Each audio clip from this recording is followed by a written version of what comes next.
Well, hello, I'm David Freeman with Is That Really in the Bible? Someone said that the ability to love comes from God. Think about that, the ability. That man in and of himself does not have the ability to love. Left to ourselves, void of the Spirit of God, we don't even have the ability to love. Now, let me say this. We do have, void of the Spirit of God, we have the ability, man and woman has the ability for genital bonding.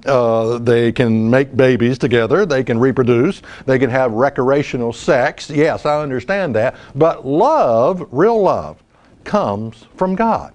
Now, there is a counterfeit love that is out there that deceives many people today, young and old, a counterfeit that our society teaches us. You know, it's like the emotional high of romance and lust and orgasm or whatever. But you got to understand, okay, that can be nothing more than a counterfeit. Mankind, in and of himself, does not have the ability to love. And I think this is revealed by the high number of people who are cohabiting today, just living together. You know, cohabiting is relationship without commitment. That's really what it's all about. It's about a relationship without any type of commitment, which reveals in and of itself that it's not real love. Because where there is true love, there is commitment to one another. Now, what do I mean by no commitment? Well, imagine if you were buying a car, paying about $30,000, you know, you're paying an arm and a leg for that car.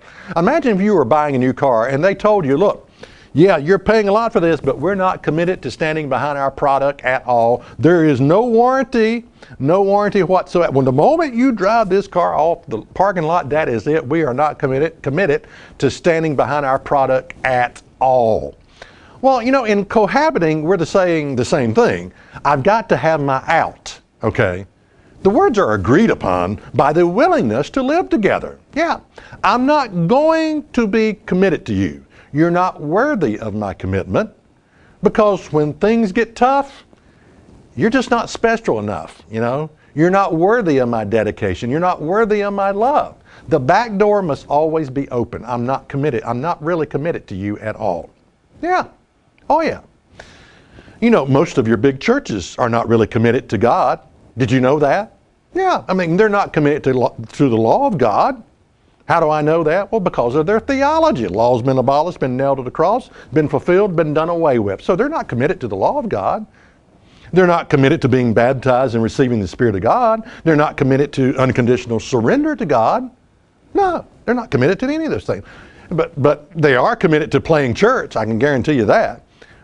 Getting on the merry-go-round of endless activities, which yeah, there's a commitment there, because you know, that's one of the ways we compensate. We think if we can just get involved in and a big church will work you to death. It's like a second job. They will have you singing in the choir, they'll have you doing this, they'll have you doing that, and it's all a way that we compensate.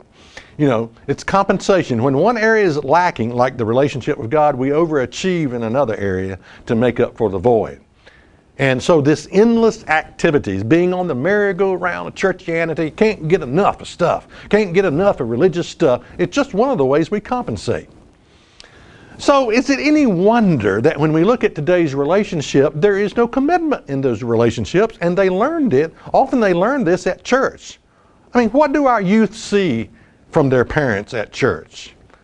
Well, they see a 45-minute worship service where they got their hands raised up. Yeah, praise Jesus, I love Jesus, and then out the door and back to the normal routine. And that's about as deep as it gets. You know, like play acting or something. You know, that's I got my religion in, I got my sermon in, heard my sermon today, I heard my hour-long message. That's it, you know. And so they learned that, okay, there's no commitment there. They're not. My parents are not really committed to God. I mean, I can't see that they are, you know. And so they don't learn how to be committed in relationships with men and women. 1 John 4 and verse 7 says this: Beloved, let us love one another, for love is of God, and everyone that loveth is born of God and knoweth God.